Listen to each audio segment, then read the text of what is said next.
Okay, so our panel will be not only about women and diversity, but also about things related to, public market, etc., and public economy. And I would like to start with a question about the recent economic crisis in Ukraine, which resulted in decline of GDP in years 2014, 2015. Then, of course, there was failure of, I guess something, but I got the number, about 90 banks that failed during this period. There is a huge percentage of NPL, non-performing loans. So my question would be to participants, could you comment on things, what do you think were the most complicated and most challenging issues during that period, 2014, 2015, and actually anyone who can answer, but I will direct this to maybe Valeria first. First of all, it's very difficult to immediately mention one particular time, but believe me, 2014 and 2015 was absolutely awful time for our country. We lost Crimea, it was 2.6% of our GDP. After we lost our eastern part in Donbass, it was 15% of our GDP, 10% of our territory, and 30% of our export revenues. It was absolutely incredible time. I'm not even talking about, the real bloody war. I'm talking from economic consequences of this war. And it was absolutely incredible time. And believe me, I remember that I do not sleep more than 5 hours during 1 year, 2014 and 2015, without any one weekend and vacation. That's why, for you to understand how difficult it is, not from psychological and moral, but even from physical point of view.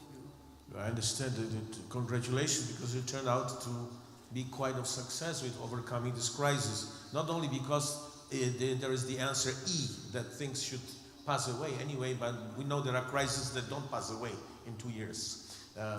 Whoever wants to comment? Andriy, maybe you? On one hand, I understand that we have already passed the most dangerous economic area, and now economy is slowly going back, which is a good sign and which gives some hope. My personal view is that one of the major problems of Ukrainian society is our ability to reach consensus among elites. And surprisingly enough, this crisis at some points was useful to teach our society to reach that consensus. And now when the situation has improved, what I observe is that this ability starts vanishing, and that's very dangerous. And from my perspective, yes, we've gone through the most dangerous point of economic crisis, but we are going back to a very dangerous point of political crisis, which can take us back to economic crisis. Okay. Vladyslav, would you like to comment maybe on this? Maybe first I need to do some kind small coming out as a disclaimer.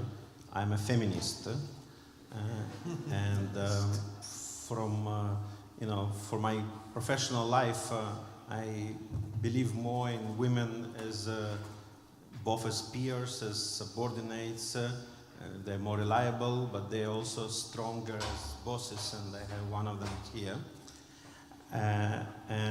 Having said that, I admire Satu, Valeria, and Oksana I would say not only, but not because they're women, but because they're strong leaders. And I also admire Andriy, not because he's a strong man, but because he's a strong professional CEO on the global scale. And so it's not only about gender, and I hope if I were like gay or lesbian or transgender, I would be still allowed to transform the central bank. Again, from this perspective, it was very, from leadership perspective, I think the topic of this conference is correct, is about gender and leadership, but I hope we will speak more about leadership and not only about gender. And as a leader, for me, the most difficult in that period was first to explain my wife and my family why, instead of going to work for a good senior job in Vienna, I chose to go as a public servant in the central bank, and later to do this for the hundreds of newcomers to the central bank, to explain them the same. And the second thing was maybe most difficult was to fire people. We not only fired 8,000 people from the central bank who were working there for 20 years, but we also managed to fire some people who were just hired in 2014 and 2015 for different reasons. Some of them did not succeed. Some of them, it was probably a wrong choice. And we also fired gays and women, and not because they are gays and women, but because they didn't succeed. Okay, Oksana?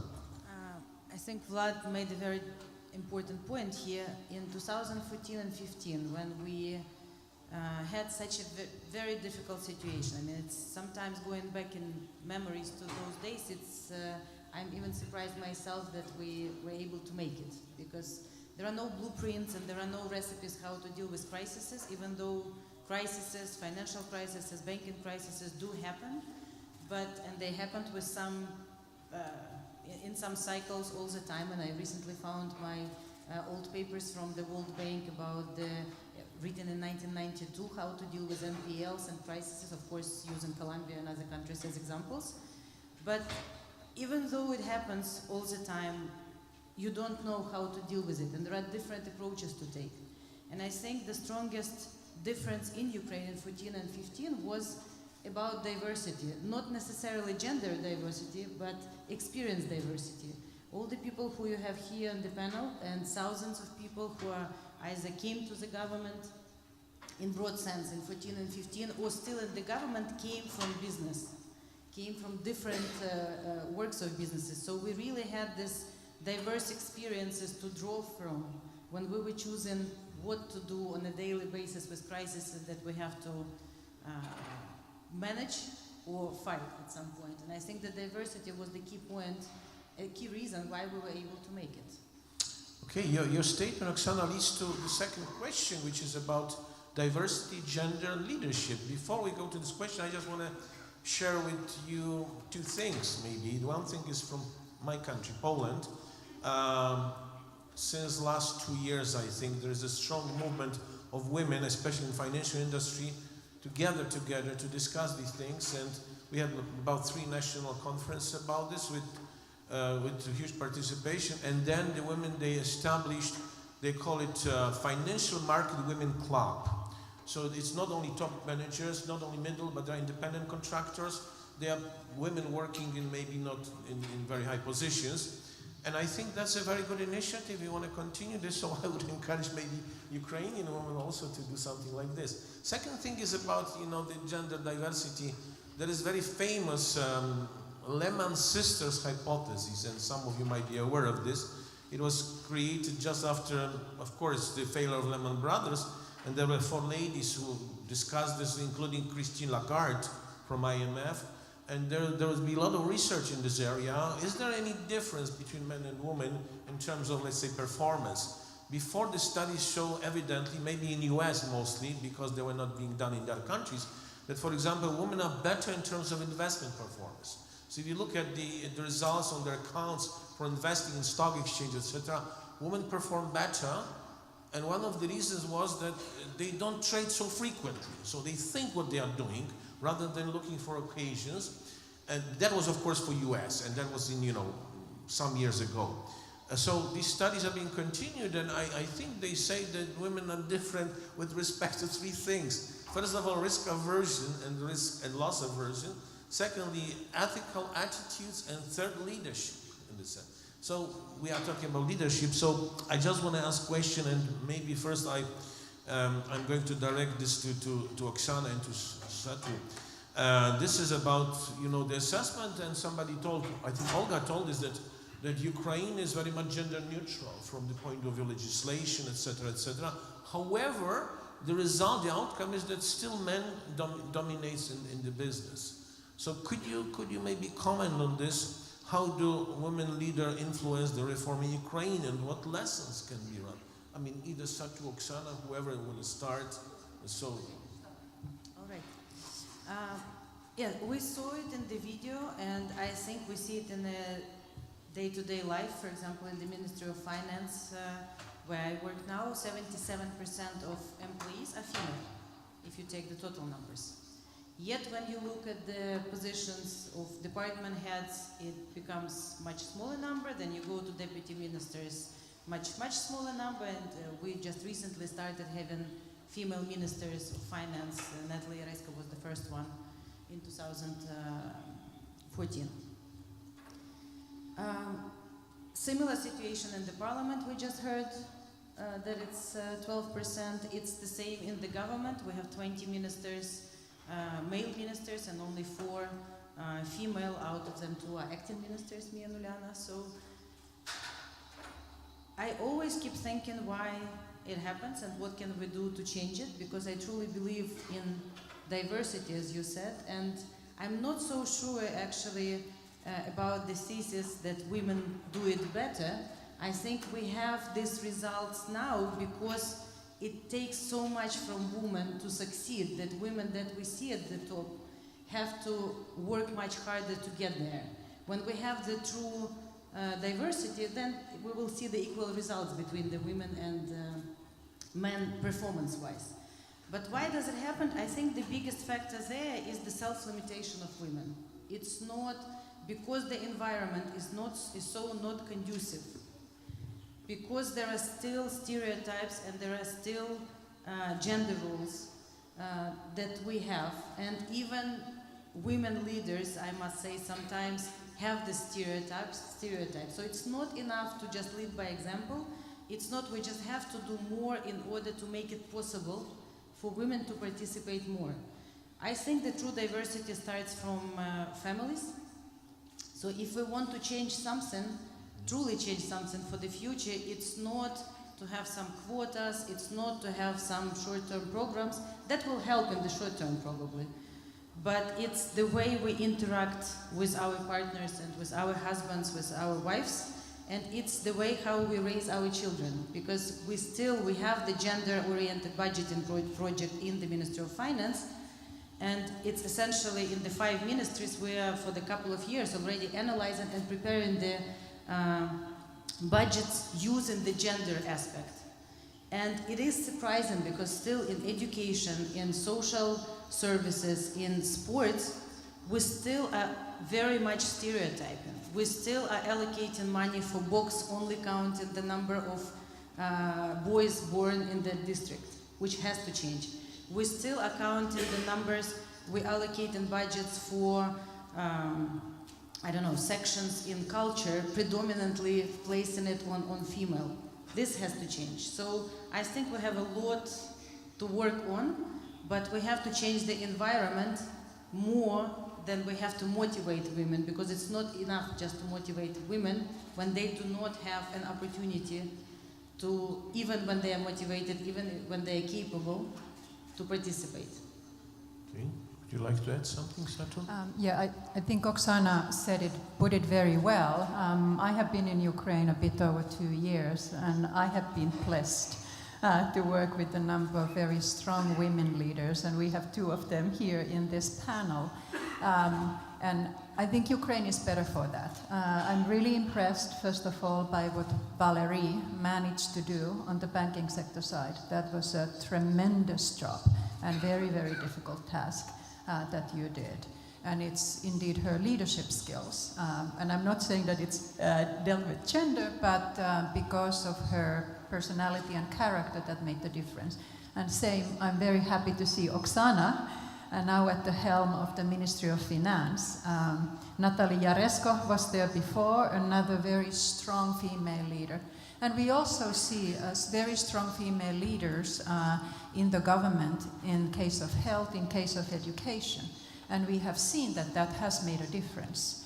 I think globally, what we see on the World Bank side, that the female leaders do tend to put a little bit more emphasis on different issues than men. So issues like health, education are gaining more prominence, in the reform agenda, in the development agenda. And I'm not saying it, I'm a macroeconomist, so I'm a hardcore numbers person like Valeria and Oksana. But there is a little bit of a different perspective that's brought into the play when women get to the leadership positions. Okay, thank you. Vladyslav, please. Maybe a little bit confront to Oksana, which may be gender not correct on this conference. But I still believe that we need to lead by example. And I don't have a privilege to ask the survey, but I would, if I may, ask you now, only men, who of you have children? I know that this is a very young generation in general, but who of you have children? Can you raise the hands? Can you stand up those who went to the parental leave instead of your wives? So we need...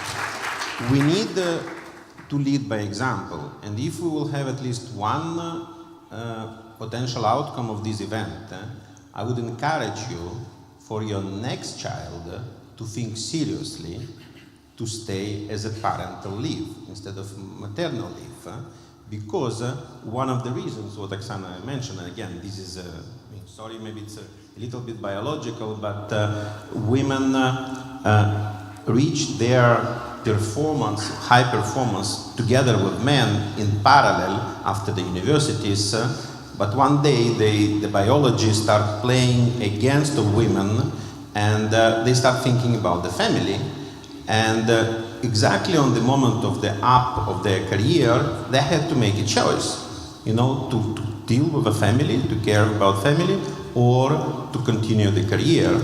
And when they go to the maternal leave, the men just overcome them in this specific moment. Again, you can find a lot of statistics. Not all women, there are some women which immediately come back to the offices, and again, I'm sure some of them are here, but they consider this as guilty a little bit against their kids, by the way, I know. And that's why I think as men, we need to support our women, again, lead by example, and I again encourage you to think about this next time. Thanks. That was a nice statement. Valeria. Vlad, it's absolutely excellent notes, but of course I'd like to comment a little bit, because I'm a very good example how you could have 2 children, and right now I have 2 grandchildren. It means that, it's not nature plays against the woman in their career development, absolutely not. If you'd like to have your career, I think it's absolutely not any bottleneck or obstacle for you to have a maternity leave for some period of time, because it's, frankly speaking, quite short period of your career. But what I'd like to mention is that, first of all, women in Ukraine are lucky, because we have absolutely no any gender problems. I can tell you this right now, right here. I am 54 years old. I never experienced any problem with gender inequality, neither in my school, it's 40 years ago, nor in university. It's 35 years ago, not in my working place, no one time in my life. I have not seen any glass ceiling in my career in all my life. I was, chairman of banks in Ukraine. After I was chairman of and shareholder of the biggest investment company in our country, and after that I was the governor of the central bank. And it means that when I ask myself why it's happened in Ukraine, why you cannot compare situation in Ukraine with other countries, maybe it's thanks to our October Revolution of 1917. Because it was a slogan of this revolution was equal rights, all people are brothers, and believe me, even in all this disputed Soviet era time, it worked. And that's why I could agree that Ukraine could be even the role model for other countries, and it's a good example that people responsible for finance, like all this financial sector in our country, Minister of Finance, Oksana Markarova, and former Governor of Central Bank, Valeria Gontareva. And Natalia Yareska was the Minister of Finance as well. You know that finance is a very important part of our economy, maybe the most. Actually, current Minister of Finance in Poland is also a woman. Satu, you want to comment? Because we want to move to the next question. So. Yeah, let me very briefly come back to the issue of child rearing and what it means for women. I'm very happy to hear, Valerie, that you have not experienced any glass ceilings, any problems. I come from Finland, but I have done bulk of my career in an international organization and in the US, and I think we will come back to that later, but definitely I have faced in my career gender issues. And I think every woman who is in a leadership position, either in Finland, in US, anywhere, you are an exception, Valerie, has faced something. But I want to go back to the child rearing because I have worked around the world, and in a number of countries, in fact, we have found and we have experienced that the labor force participation by women is often constrained by lack of childcare. So people who have managed, women who have managed to then rise to the top leadership position have found a solution.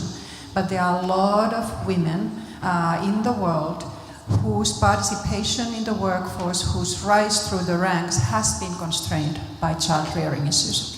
Thank you very much. My next question goes to Andriy first, because this is a question about the challenges in big organization, big institution, big company, like the one you are chairing, and then with complicated things, which is involving a lot of thinking, a lot of acting. How do you see these challenges can be overcome with the maybe larger diversity, including situation that I recently, there was the woman was appointed as I understand, as the chair of the supervisory board. How would you see it? Well, firstly, I must admit I was surprised to be invited here because Naftogaz definitely on the scale of diversity is lagging behind. We are very similar to what Oksana described. More than 50% of all employees of headquarters are women, 55 approximately. However, at top level, if you take, we have kind of executive board and virtual board of directors, which are not made appointed by the government, but they're approximately the same level as executive board in reality. There are 10 people. Out of those 10 people, only one is woman. In our supervisory board, we have 6 people, 1 woman, and she is the head. So Naftogaz, from the diversity perspective, I would say has a lot to learn. And I've actually come here more to learn, to listen to other people, because from my personal experience, I've seen a lot of strong women, strong leaders. Some of them are here in this room. My first boss was a woman, and she taught me a lot. In my everyday life, one of the observations I've made, for example, that if we negotiate and there are conflicting interests and we need to find a solution, there is more likelihood we will find a compromise if I negotiate with a woman than with a man. It's kind of my personal statistics.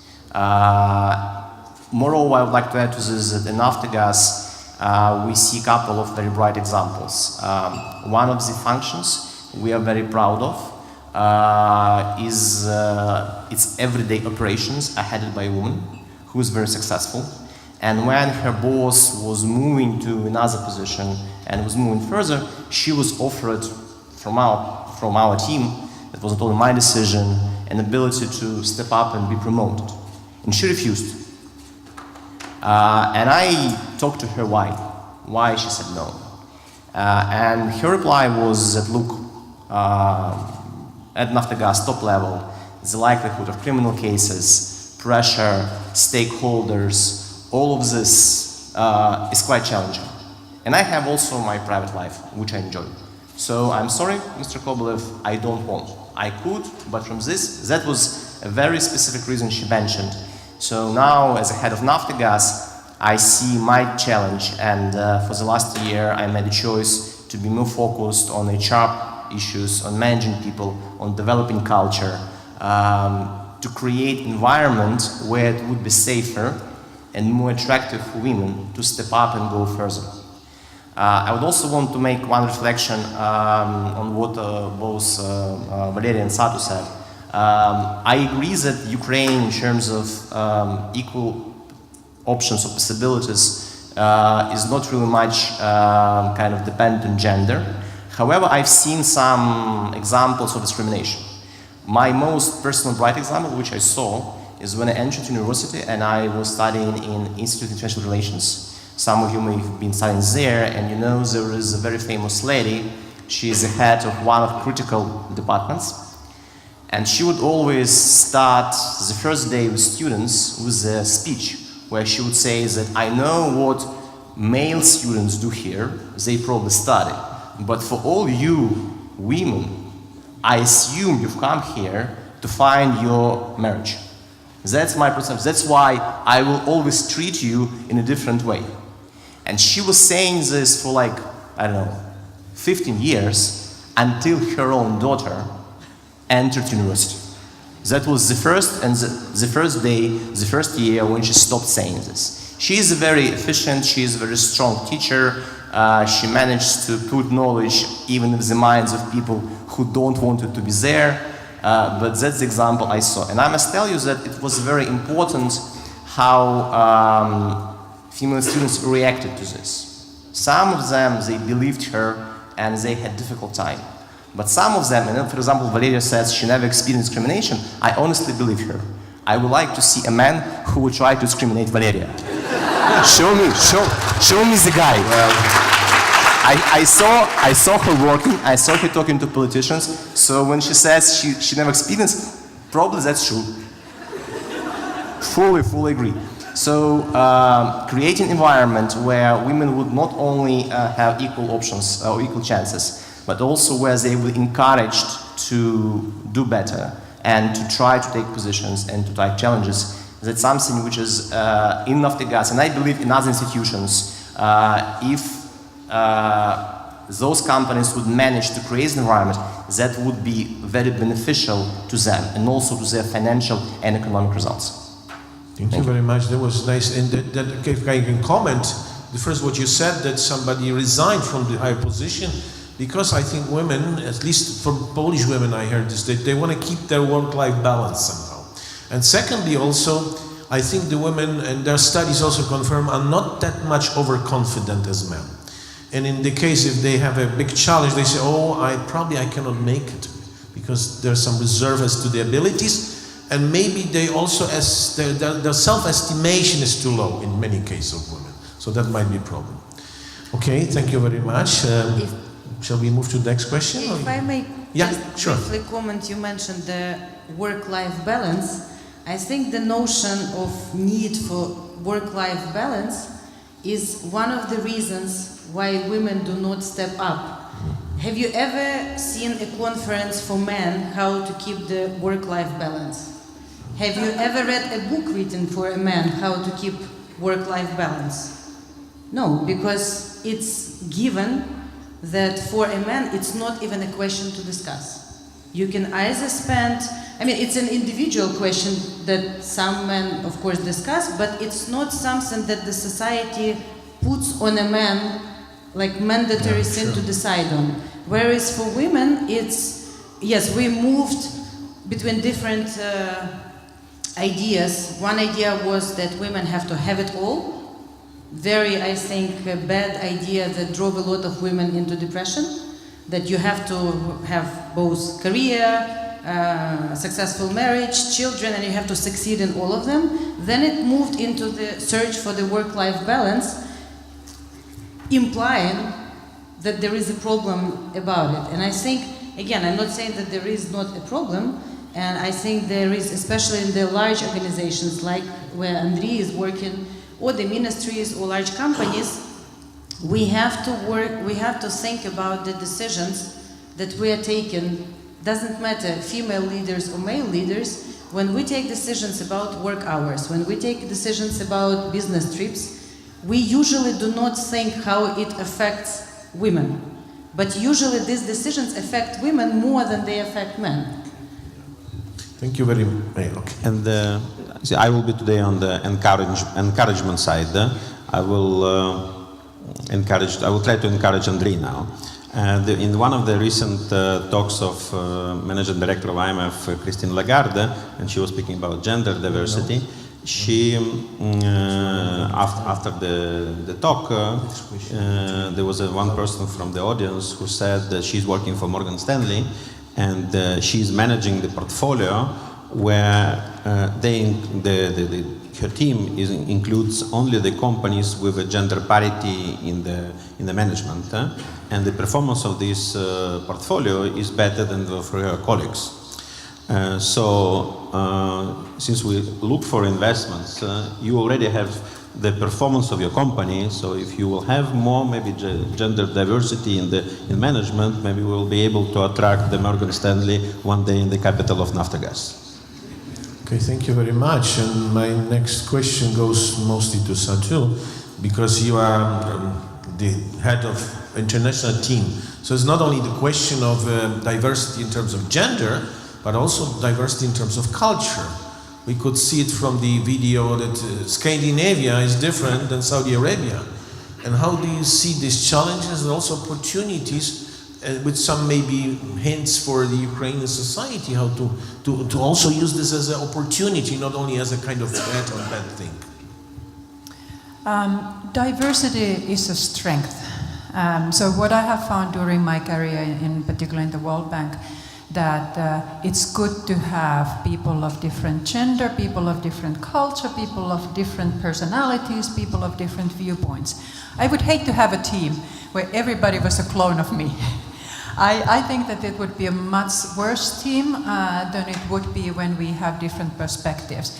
Because if we have people who are big picture people, people who focus on detail, people who think about, okay, what does this mean for people, and not just look at the numbers, the outcome is going to be much better. So overall, diversity helps. Now, at the same time, it is a challenge. It is a challenge to get a team of very diverse people to work well together. So I have confronted time and time again, when I have people of different nationalities coming to the team, the need to basically to try to mix the cultures. There are surprising things that sometimes you discover that people may be sensitive to. And somehow you need to figure out how to navigate that. But what tends to happen, in particular in an organization like the World Bank, people who come in from different cultures, they start assimilating, and it becomes a more broad international culture.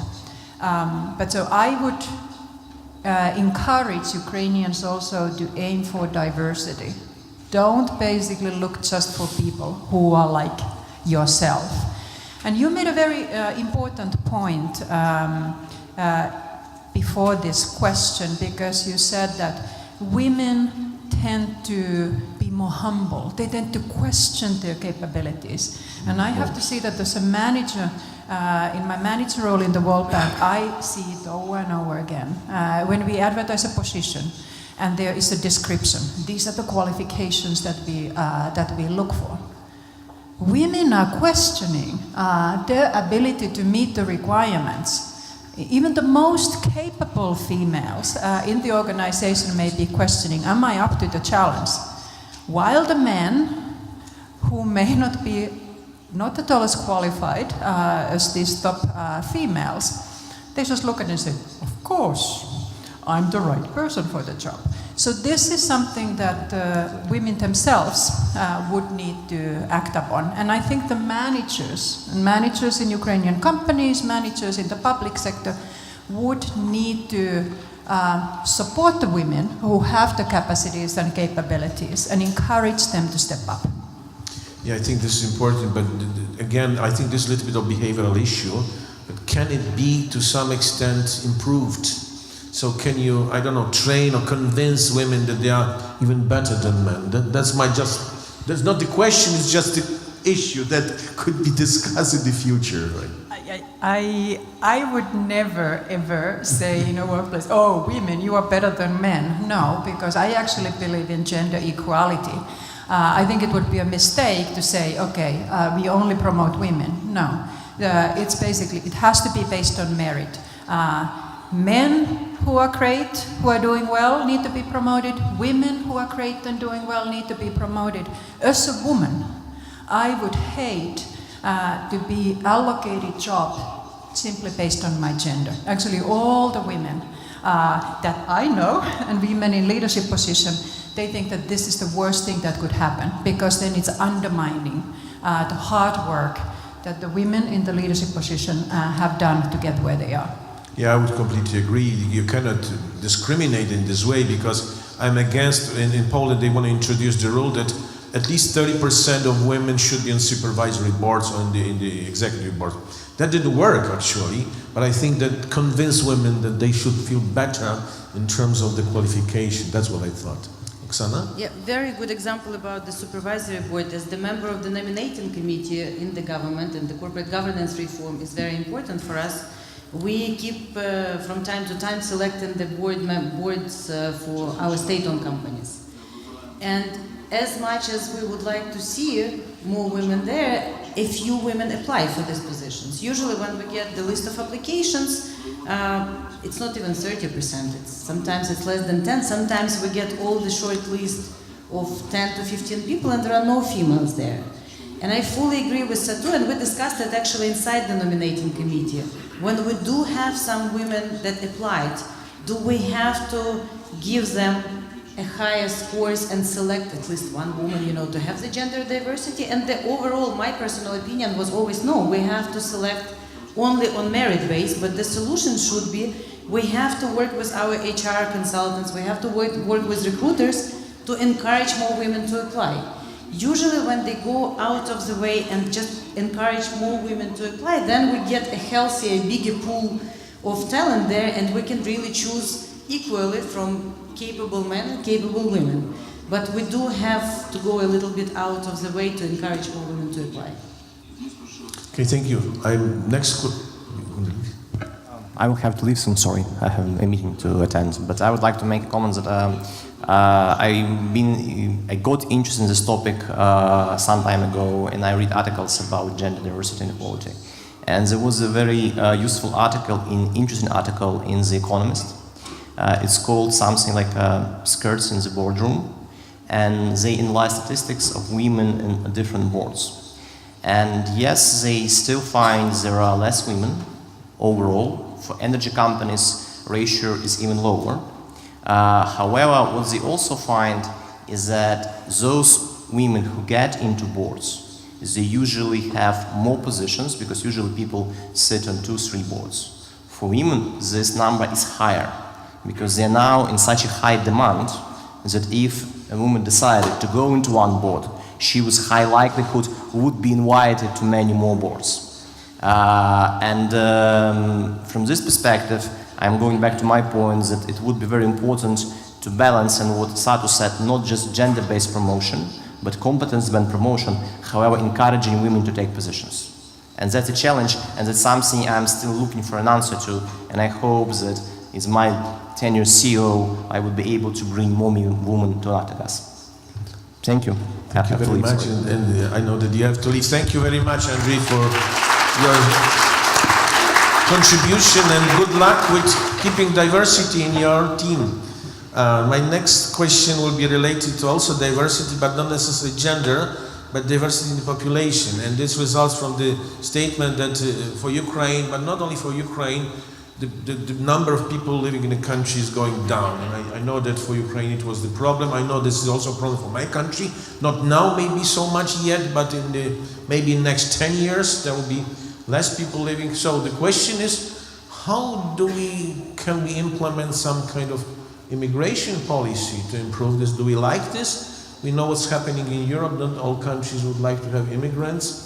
And basically, if there will be no immigration and the status quo, in 2040, 2050, out of the 10 largest economies in the world, there will be no European economy at all. There will be only US, China, India, and then Indonesia, Nigeria, Vietnam, etc. countries with a very large population. So I would like to ask Vladyslav about the type of immigration policy and having diversity to fill the gap in terms also of the labor force. May I ask you the question just back, because you now mentioned 2014 to 2040, 2050 as a period when the, Indonesia, India and other countries prevailing. Are you worried about that?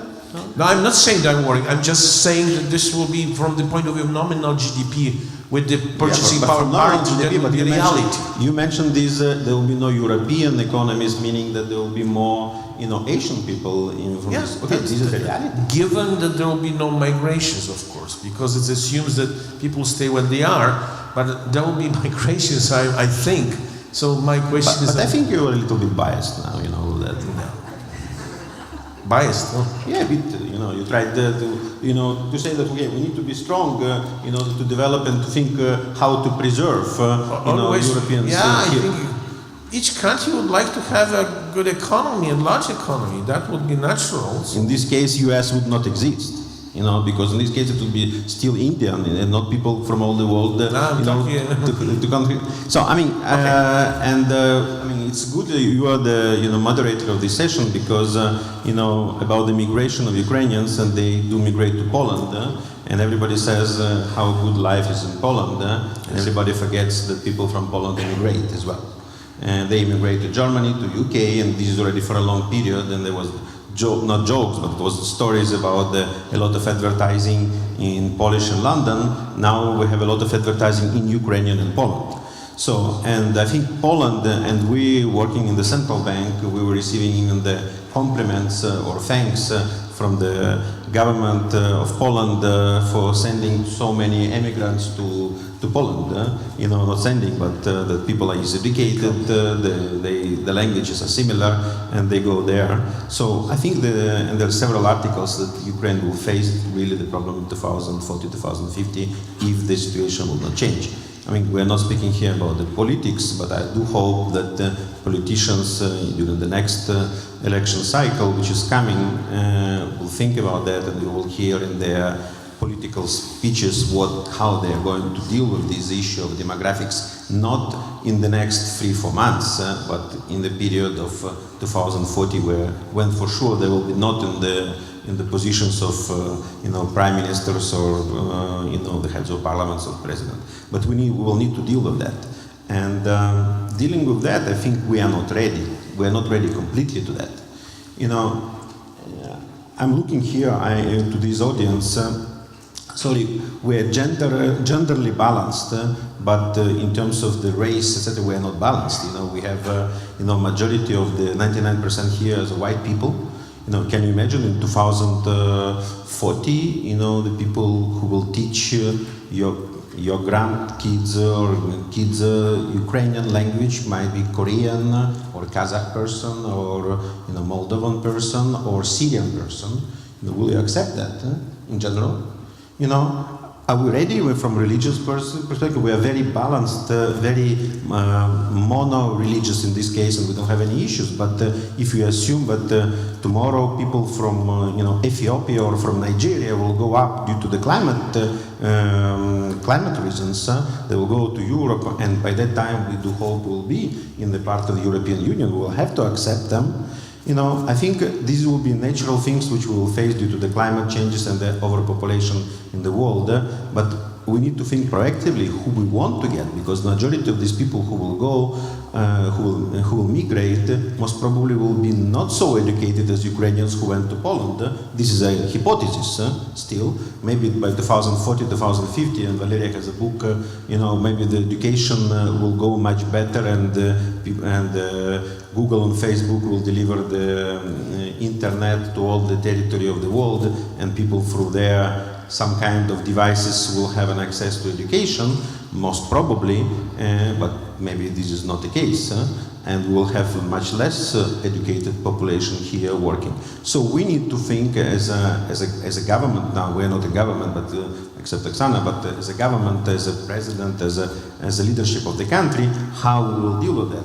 Are we ready from the perspective of the religion? Probably not. Are we ready from the perspective of accepting, even educating the people with different languages in our kindergarten and schools, not in private schools? Probably not. We need to work on that today. Are we ready in the offices, to accept, even from the tolerance perspective, many people, other region, other ethnicities? We will see how it will go, because so far we are not so balanced. And I think we need to work proactively. We need to think which types of the population we want to get. Do we want to get more entrepreneurs? Do we want to get more IT guys? As many countries have visas, for example, for IT specialists or for engineers. Maybe we need to think about this today, but today for sure we are not ready. Thank you very much. Satu, would you want to comment on this? The demographic decline is a very serious issue, and I'm glad that you are raising it. Because on the World Bank side, actually now for a number of years, we have been concerned about the demographic trends in a number of European countries. And Ukraine is one of the countries that are very hardly affected. Yes, Poland is as well, but less so than Ukraine. It will have implications for future prosperity of the country. And unless something is done, there is going to be a GDP decline, unless the productivity significantly is going up. Because there are only few factors of production. We all know from basic economics. There's labor, there's capital, there's land. And then there's a technology that comes in. But when the labor force shrinks, unless something else goes up, and it's productivity that would need to go up, and typically it would need to go up significantly. We have done analysis on a number of countries, and the numbers are somewhat scary. And this is not an issue that you can say, all right, I will deal with that 10 years from now. Then it starts being too late. You have to start recognizing the problem today and start adjusting your systems, because it will have implications for the healthcare system. You have to start worrying about elderly care much more than today. You have to start worrying about education and adult education. How do you keep the people in the workforce? And so the first order of business that for Ukraine would be to enhance the labor force participation, in particular of women. The labor force participation by women is already high, but it's still lagging behind those of men. And so the first order of business would be then to get the women to the workforce. Because when you have a shrinking population, you can't afford to keep people sitting at home. Then later on, it does raise then the questions about the migration policies. And that's another big issue that would need to be very carefully thought through. But the demographic decline, the main message I have to say, it has a number of macroeconomic implications. And the sooner the government start thinking about it, start analyzing it and recognizing that this is waiting for us around the corner, unless we take action now, the better the country is off. I think this is the challenge, but I'm to some extent optimistic about this because of the change in technology. And I think that the women can still be at their house, taking care of young children, and then work online, especially as freelancer, independent contractor, etc. I think that will come. I see this even in my environment, even in CFA Society Poland, such an issue. I would say both men and women. I would not say that the women will have to stay at house and work online. Because you said about higher participation, so that could be extended by allowing them to work online simply. Right? Yeah, I mean the expectation is once the artificial intelligence, the nature of the work is going to change. That is something that we also know. And we all need to look around the corner. But again, I don't want to discriminate against women. It goes both ways. I just want to encourage women that they could take this job online, and then many of them, they will work as a freelancers, definitely. That's my feeling. Can we go to the next question? This is to some extent related to our panel, but this is about financial system and the threat to financial system. And especially the loss of trust. I see this in my country, and I believe maybe the same as Ukraine and also in other countries, that, they say these people in finance, these bankers, they are bad. there's such overall statement, unfortunately promoted, because I lost money in my investment. I put money in the bank and they lost and I have no less money. So my question would go maybe to Valeria first about this. Could you comment a little bit on this? Is it really can be restored, the confidence? It's stuff like this. Of course, it's a very difficult question because when you start to do your reforms, 99% of people, frankly speaking, at that time, always when reform started, only pretend that they like some reforms, but when reform started, they're absolutely against these reforms. You can observe right now not just banking sector reform, but a health reform right now in our country, or land reform in our country. And Satu knows how it works. But of course we need to build trust between government and society. No doubt that we need to do that, and how we can do that, only through communication. The right channels of communication, the good means of communication, the professional communications, and all of that. But you know how difficult to do all this professional communication when you live in a world of so-called fake news. It's only, I share with Trump this idea of fake news. Not, maybe it's only one idea of Trump, which I really share, but fake news, it's a real problem for not our society, but for 21st century and for all around the globe. And of course, communication is, it's a priority, right? Communication. And all of us should do that. But I'd like to be a little bit back to your discussion, because you know how important to find some equilibrium between participation of women in society and population down the road. Because when we discuss right now all this Asian part, what we are talking about? We are talking about productivity of women and children and new generation. And when we are talking about Europe, we are talking about decline of the population. And why? Because we'd like women to participate very actively in some other sphere of their interest. That's why, believe me, it's a main idea to have a balance in your personal life, and if no women like to participate in this, for example, corporate director tender, means maybe it's not, we do not need to push them to this direction. And of course, it's very important for our Earth that generation should be there. Because if you consider problem in Europe and so-called childless families, and it's also not a good way to promote right here, right now. I think that's why let's promote, of course, equal rights, equal possibilities, equal opportunities, but the choice of each particular person to participate in different ways in this world.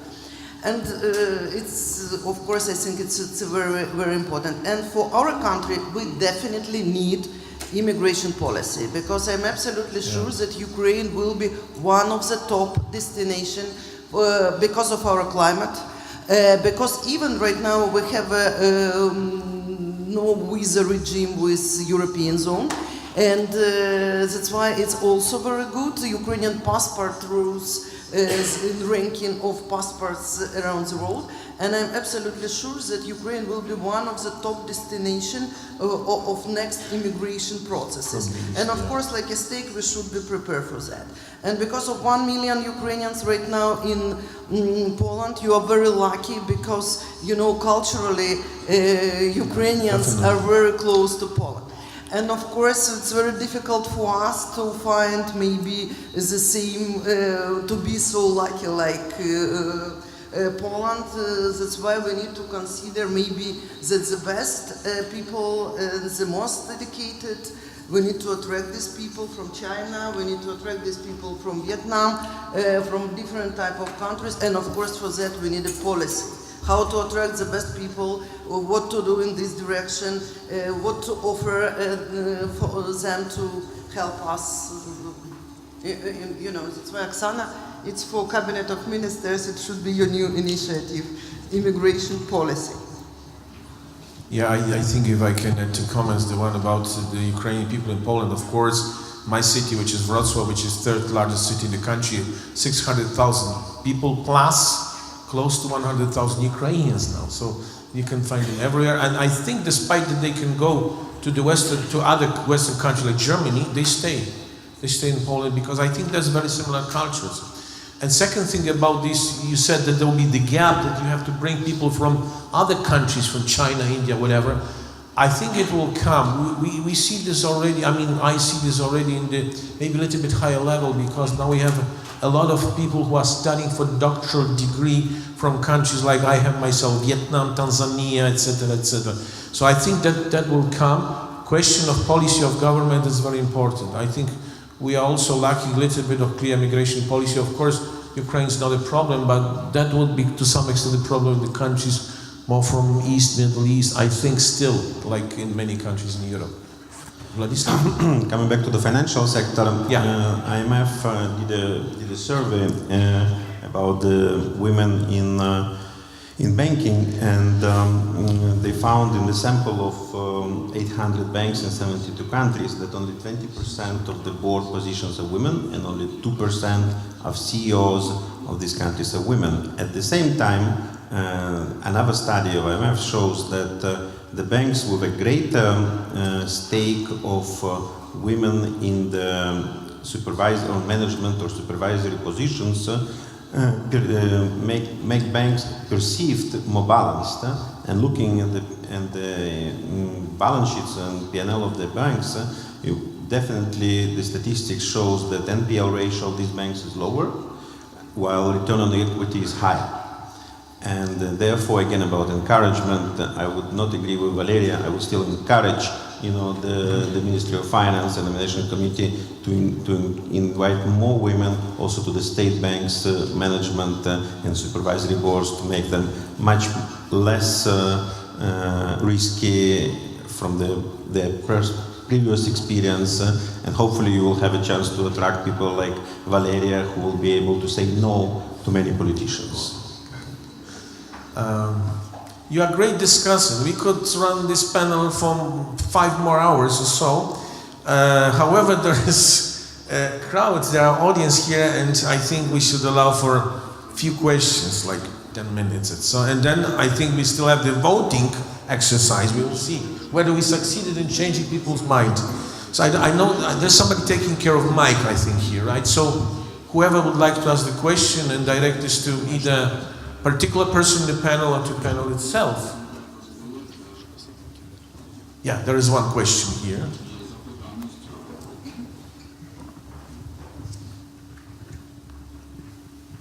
Thank you very much.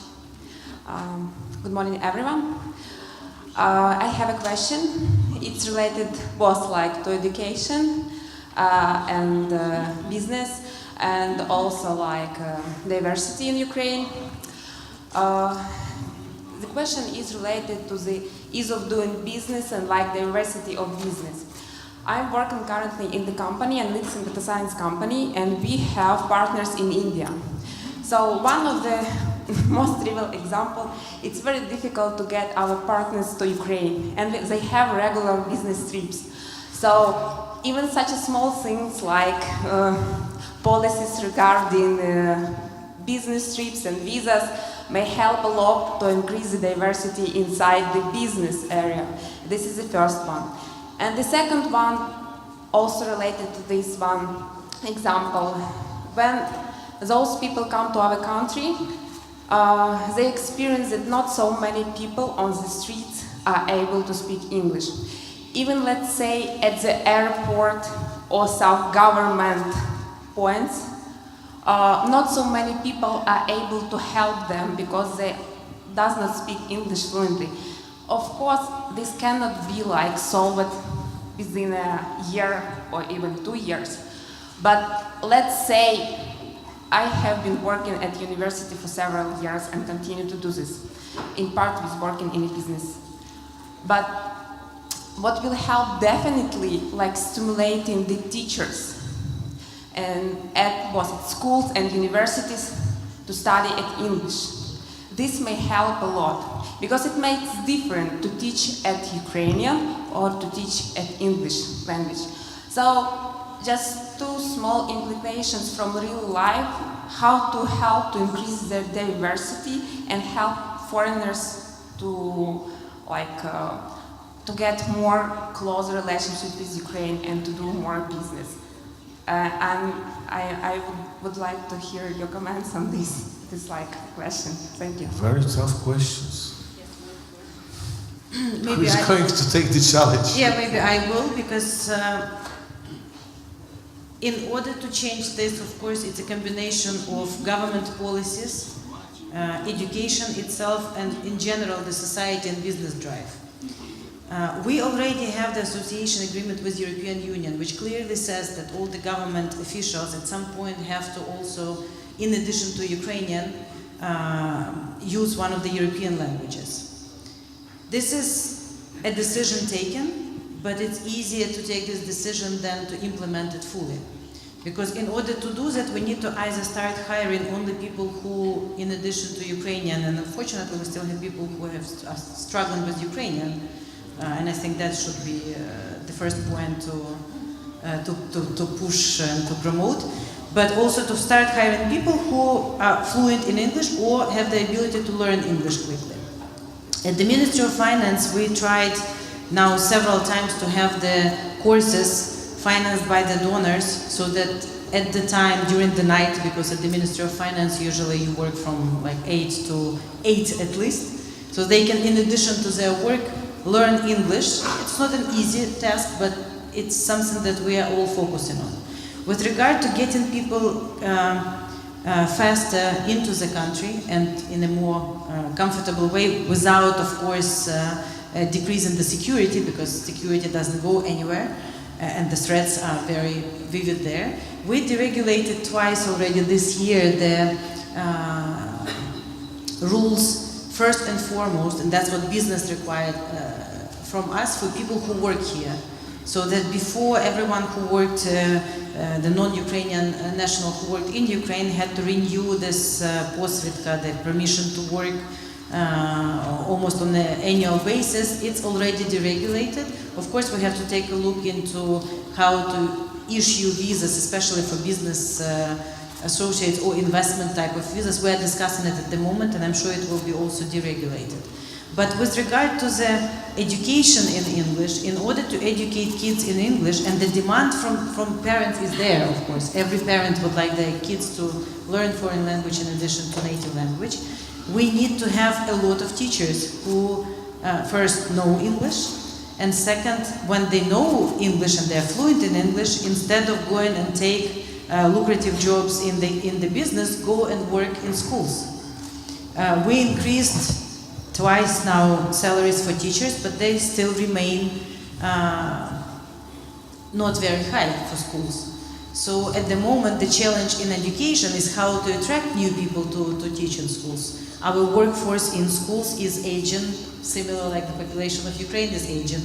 So we need to put more emphasis. It's also part, it's the government policies. It's putting more government money on state order for teachers as the profession in higher education, not for lawyers or economists, but actually those professions that we see the need, but also promoting people and encouraging people to go work for schools, because during the past 25 years, teacher and a couple of other very important professions were not on the top 20 list of desired professions when you ask people where would they go after schools. And frankly, you know, being a mom of 4, I always, you know, see who the school brings to school to tell kids about professions. And we recently had discussion with, in the school where my children go, I said, well, you always bring bankers and lawyers and to describe the professions and give, kids. You never bring plumbers, you never bring teachers, you never bring really the professions that are in high demand, that can secure maybe a better and stable profession if kids do not want to go and become lawyers or financial managers. So I think it's more complex, big